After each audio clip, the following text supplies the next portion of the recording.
Di sebuah tempat yang dirahasiakan, dua orang sedang ditawan, yang satu memakai pakaian mirip militer sementara satu lagi hanya mengenakan transsuit sederhana.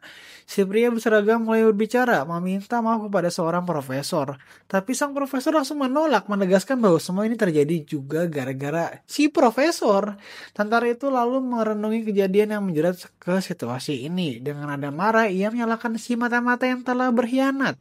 Pasukan musuh jauh lebih banyak dari yang kita perkirakan. Mereka bahkan tahu jalur dan waktu serangan kita. Ini jelas jebakan sejak awal, gerutunya.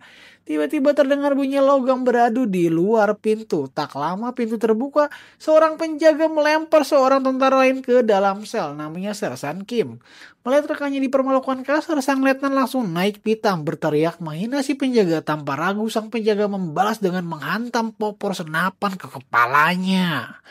Dan sekilas terlihat bahwa penjaga itu berkulit hitam, membuat mereka curiga kalau semua ini mungkin terjadi di salah satu negara dilanda perang di Afrika.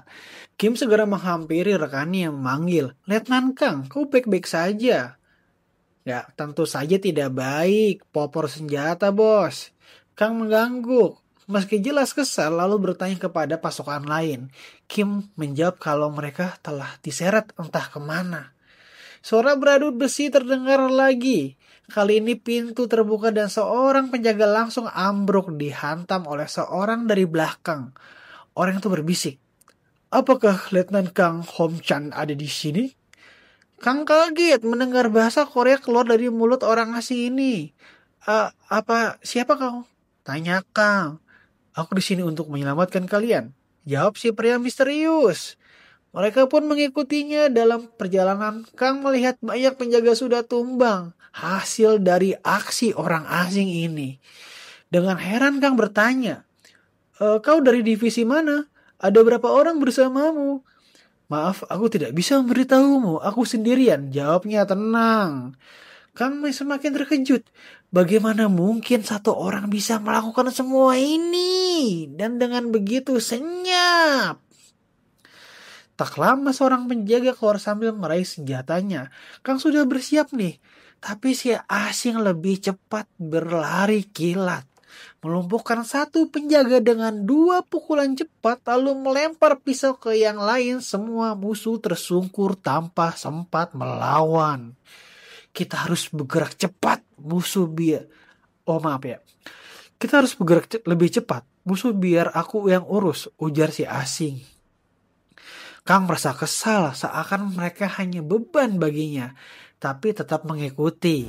Di sini di mana orang asing tersebut membantai-bantai dan Kang merasa jadi beban. Selamat menyaksikan.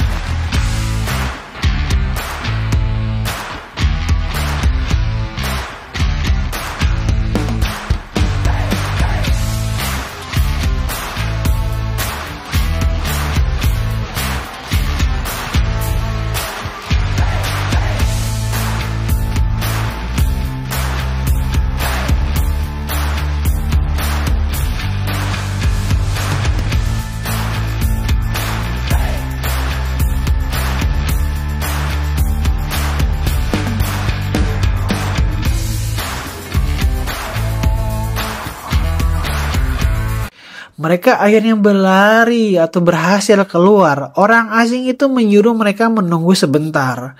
Kang heran, tapi memperhatikan bahwa para prajurit di belakangnya sudah ngos-ngosan. Sementara si asing ini bahkan belum terlihat kelelahan. Ia memperhatikan matanya, pupil hitam pekat dan logat Koreanya agak canggung, tapi lumayan fasih. "Kau orang Korea?" tanya Kang. Orang itu diam sebentar lalu berkata, "Waktunya habis, kita jalan lagi."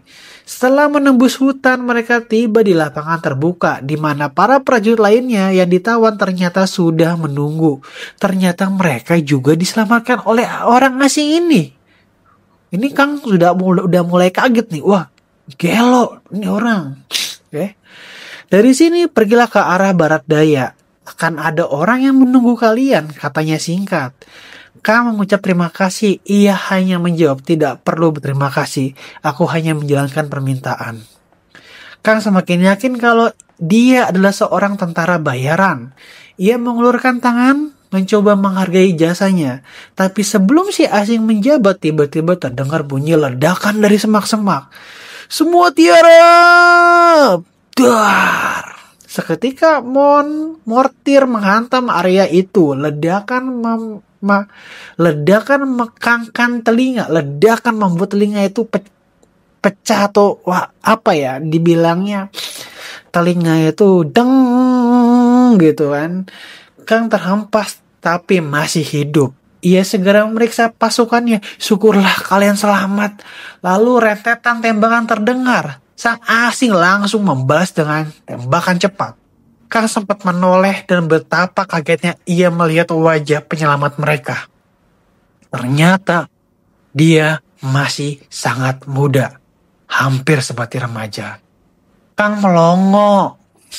6 bulan kemudian, di sebuah sekolah, seorang guru memperkenalkan murid baru ke kelas. Murid itu tak lain adalah orang asing misterius yang dulu menyelamatkan para tentara. Akhirnya kita tahu namanya Eugene. Di kelas, seorang gadis termenung memikirkan kakaknya. Pikirannya buyar ketika seorang siswi berlari masuk sambil teriak soal murid baru yang datang. Ganteng katanya. Gadis itu langsung tahu siapa yang dimaksud. Kakaknya yang dimaksud. Kakaknya dulu ia kira sudah meninggal karena kecelakaan pesawat. Di bandara ia menatap lama. Di samping Jin, seorang kakek tua menyentuh wajahnya sambil menangis haru. Gadis itu ragu, apakah itu benar kakakku? Hingga akhirnya Jin menatapnya tersenyum lembut. Ia berkata, dia pasti Dayun. Pikirannya kembali buyar, kali ini karena seorang cewek songong menghampirinya. Ia menagih baju olahraga Dayun untuk jam pelajaran olahraga. Dayun menjawab kalau dia memang bawa, tapi kalau diberikan dia sendiri nanti pakai apa. Cewek itu mendengus, menyebut Dayun gila karena berani melawan. Lalu menampar kepalanya di depan semua orang. Jelas Dayun sudah lama menjadi korban bully. Sementara itu, di kelas, Eugene guru menjelaskan dia pernah tinggal di luar negeri karena alasan pribadi. Jadi teman-teman harus membantunya menyesuaikan diri. Para siswi jelas terpikat. Jin berjalan ke kursinya, tapi ada seorang cowok berambut merah menyala dengan transweet oranye melirik sinis. Kenapa semua orang kagum sama dia? Padahal kelihatannya lemah batinnya. Cowok itu mencoba menjegal Jin tapi Jin langsung sadar dan menghindar. Tatapan dingin Jin membuatnya kesal. Jin ingat pesan Letnan Kang, jangan cari masalah di Korea. Hindari pertarungan kalau tidak perlu. Lagi pula, dia sudah hidup di medan perang 10 tahun. Lebih dari cukup untuk tahu kapan harus menyerang dan kapan harus diam. Guru menegurnya karena berhenti berjalan. Jin pun langsung ke bangkunya. Siswa di sebelahnya, Pak Yunin, memperingatkan bahwa cowok yang tadi itu bernama Lee Jun. Dan dia sering bikin onar barang temennya, Juhuk. Jin mengangguk berterima kasih. Pelajaran matematika dimulai. Jin memperhatikan sekitar, ada yang tidur, ada yang main HP, ada juga yang santai di lapangan. Negara ini damai sekali pikirnya. Teringat neraka pelatihan militernya dulu. Setelah pulang sekolah, Dayun kaget melihat Jin menunggu di gerbang. Mau pulang bareng? Tanya Jin. Mereka berjalan bersama, agak canggung sih. Jin bilang pasti aneh ya. Dayun mengaku cuma sedikit canggung. Mereka saling cerita, ternyata dulu saat kecelakaan Jin baru 9 tahun. Dayun 7 tahun, wajar kalau ingatannya samar. Di tengah jalan, geng cewek yang suka ngebully Dayun menghalangi mereka. Salah satunya mengejek, siapa tuh pacarmu? Dayun buru-buru menjawab, ini kakakku. Cewek itu terkejut. Jin menatap mereka tajam. Salah satu cowok dari geng itu mendekat, sok jagoan. Tapi Jin hanya mengamati kelemahan-kelemahannya. Ia ingat pesan Letnan Kang. Memutuskan tak mau ribut. Namun cowok itu makin kelewatan menarik kerah Jin.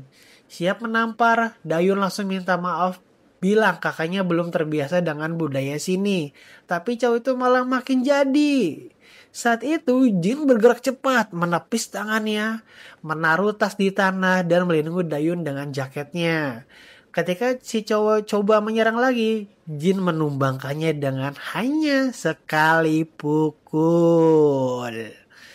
Semua kaget, dua lawannya yang lain juga coba menyerang tapi langsung dilumpuhkan. Satu kena pukulan telak di perut, satu lagi roboh karena hantaman ke titik lemah.